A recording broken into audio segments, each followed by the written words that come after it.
Hello art beaters! I'm Becky and I've got a brand new video for you today. We're going to be taking a look at some brick stitch basics, specifically to make a cute little Easter egg focal and some fun earrings. This has been a requested topic. Some of you want to see more brick stitch seed bead content, so I am here today to help you. We're going to be taking a look at how to start your brick stitch, how to increase or decrease the stitch, how to use it to make fun shapes like an Easter egg. So join me today and let's learn a little bit about brick stitch.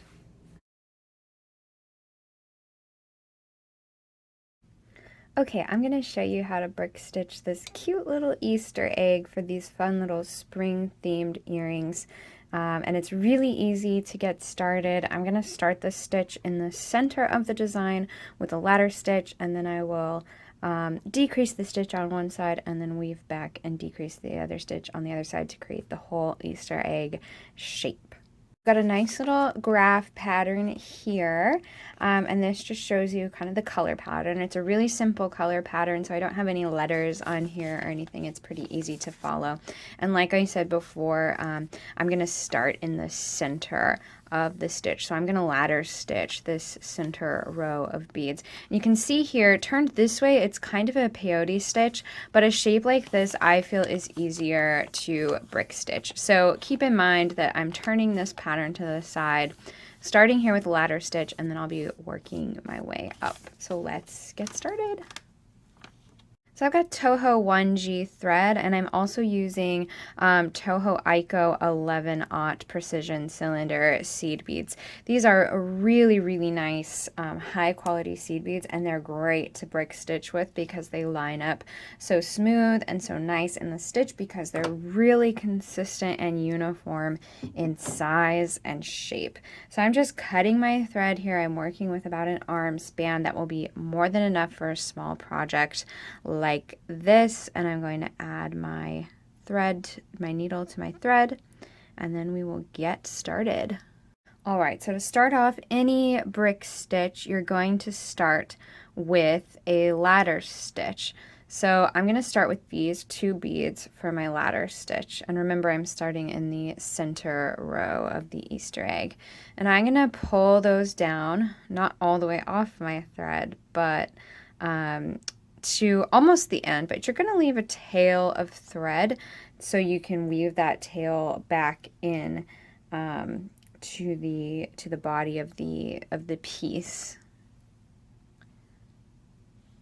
about 6 inches or so.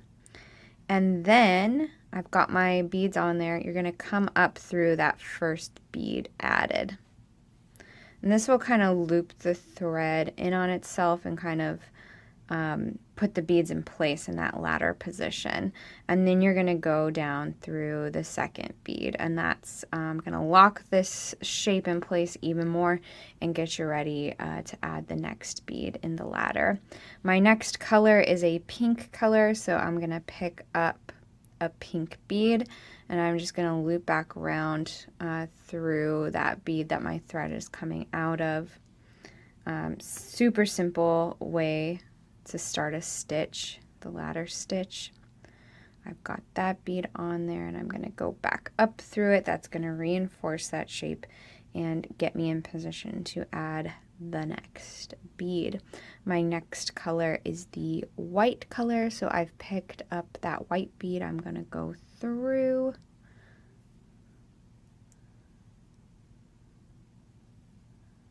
and then go down through the bead I just added to get it even more in place and to get ready to add the next bead. I've got another pink bead up next in the stitch.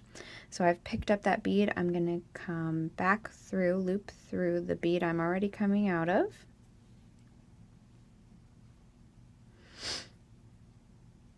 And then go through the bead just added.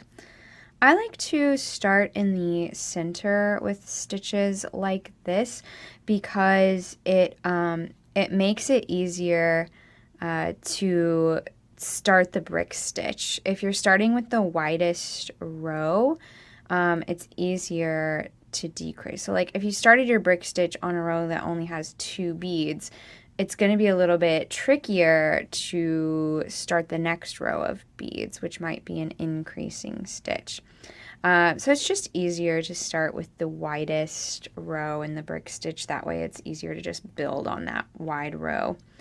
We are almost done here. I need to add another white bead. So I've picked up my white bead, and then I'm going to loop back through the bead I'm already coming out of.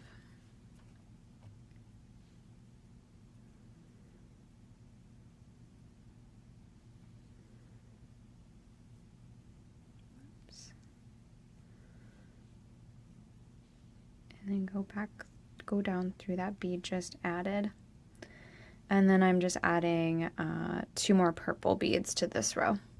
Okay, so I've got my base row with the ladder stitch ready to go. I'm just going to flip my work so that I'm working up. And then the next row is on an increase. So you'll see in brick stitch these staggered rows. I started with this center row here, and my next row is this one, and you can see it kind of staggers over the bead in the last row. That's an increase. That means it starts the row on an increase. So to start the brick stitch on an increase, you're going to pick up the first 2 beads of the row on your thread. That's how you start the row of the brick stitch with 2 beads. Because it's on an increase, I am going to, you see that thread bridge between these first 2 beads here in the last row? I'm going to pass my needle through that thread bridge. And then I'm going to pull tight. And I like to kind of press my little beads down in the shape they're going to be. So I've got those pulled down tight, and then you're going to go back up through this first bead, making sure not to go through that thread bridge you just passed under. And then you've got your row started on an increase. Now to continue the row, you're just going to pick up 1 bead. My next bead is a white bead. So I've picked up the white bead I need for the next bead in the row. I'm going to go through the next thread bridge over.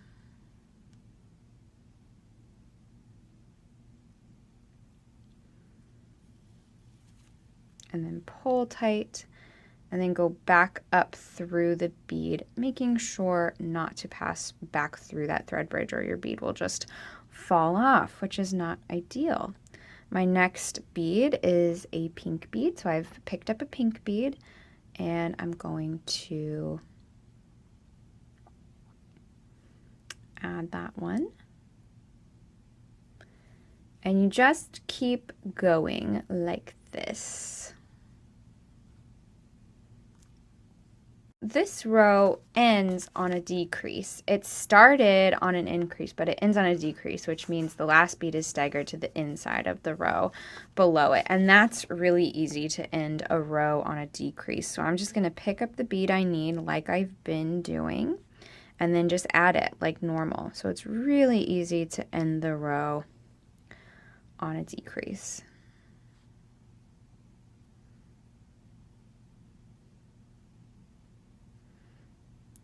And this is the start of my ladder stitch, so it might get a little wiggly here, but once we get this bead in place, it'll all work. All right, so I've added my last bead in the row, and I'm ready to start the next row. Okay, so my next row starts on a decrease. So to start the row on a decrease, it's a little different from starting the row on an increase. So I'm going to pick up the beads that I need, a white and a pink bead. Remember, you always start the row with 2 beads. And because I'm on a decrease, you're going to skip over that first thread bridge and bring your needle through the second thread bridge over. And that's going to start your row on a decrease, where the stagger is to the inside of the last row. So these beads really do line up like little bricks, and sometimes I like to go back through those beads just to get the shape perfect. There you go. And now you're ready to continue the row as you would normally. So I'm picking up 1 bead in the color that I need, passing through that thread bridge, the next thread bridge over, pulling tight, and then going back up through the bead. Picking up the next bead I need, which is pink, going under the next thread bridge over, and then going up through the bead. And continue the row as normal. This row also ends on a decrease, so super easy again to add your last bead. Just pick up the next bead that you need, which is purple, go through, and go back up through the bead. All right, so I'm going to add the next row, which is just another row starting on a decrease and ending on a decrease, and then I'm going to show you how to position your thread for a row that maybe doesn't start like right perfectly on the last bead you added. Maybe it starts like in a weird place to get a special shape. Okay, so I finished the next row, and you might notice on the pattern, this next row that I'm working on, it doesn't start on the perfect end. It starts over here. So what I'm going to do is position my thread to come out of this second bead in the current row. And that's pretty easy. I'm just going to go down through the second bead and then go down through the bead under it. And then I'm just going to loop around through this gold bead and back up through that white bead. And now I'm in position to add this next row. And you'll see that sometimes in brick stitch where the rows aren't perfectly lined up, and you can make a lot of really cool shapes with that. That's the beauty of this stitch, is you can easily just position your thread anywhere so that you can make a really fun stitch. And so now that I'm here, I'm going to do the stitch on a decrease, so I'm going to go to that second thread bridge over, and I forgot to pick up my other bead. I need a white and a pink bead. And then I go through the second stitch bridge over.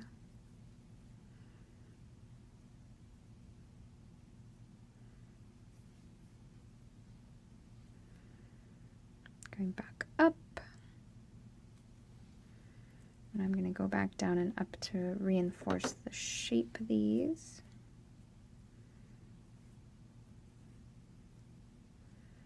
And then I'm ready to continue the stitch as normal. So I'm going to finish up my stitches on this side, and then I will weave my thread over to the other side of the egg so you can see how that's done, and it'll give us a chance to see how an increasing brick stitch row is started. So I'll see you there. All right, I've finished my first half of my Easter egg, and what I've done is I've just simply flipped my work around, so I'm working at the top of my piece once again, and that means I've also flipped my pattern around, so I'm following the pattern correctly too. And so this row, this next row that we're going to do, it starts on a decrease, so we know how to do that, but it ends on an increase, and I'm going to show you how to finish a row on an increase once I get this all stitched up.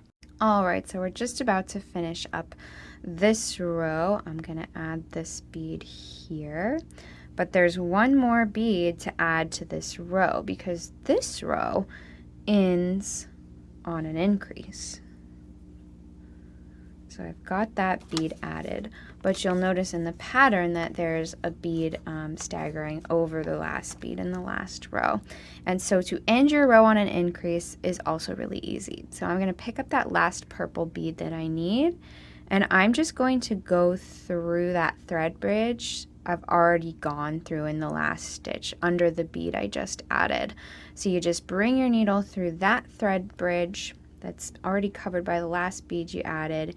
Your bead will fall in line, and then you just come up through the bead. So super easy to end on a decrease. This is a super easy stitch in general. Really easy to remember the rules, especially as you keep going, get into it. Really fun stitch, and then you just keep going from there. This is a symmetrical pattern, so the color pattern is the same on this side as what we just did. and the rules are pretty much the same too. So I'm just going to finish this up, and once you're done with that, you can stitch it all to your findings, and you've got a really cute Easter earring. So super easy to do the brick stitch. If you're wondering how you finish up these threads, that's also super easy. You're just going to weave it back into the body of your piece and loop it around a bunch of times within the piece, and you'll feel what it does is the needle is catching your threads as you loop around more and more, and it's kind of just securing them in place more. So the more you catch your threads, the more secure that it's going to be. It's not going to come undone. So you do that with your working thread and your tail after you've attached all of your components, and then you'll just trim your threads. So super easy to finish as well as stitch. I did also want to mention that we have other great videos about how to do the brick stitch, as well as PDF diagrams, step-by-step photo tutorials, all kinds of things to help you out with this stitch, and I've got those linked in the video description. I also wanted to show you what happens if you accidentally stitch on 2 beads. You don't have to undo your thread. You can just simply use some chain nose pliers to break the bead off, and then you're good to go to keep continuing the stitch. Now, maybe with Icos, these are really nice, precise beads. Maybe you don't want to waste them, but typically with seed beads, you're okay to break 1 or 2 here and there. I give you permission.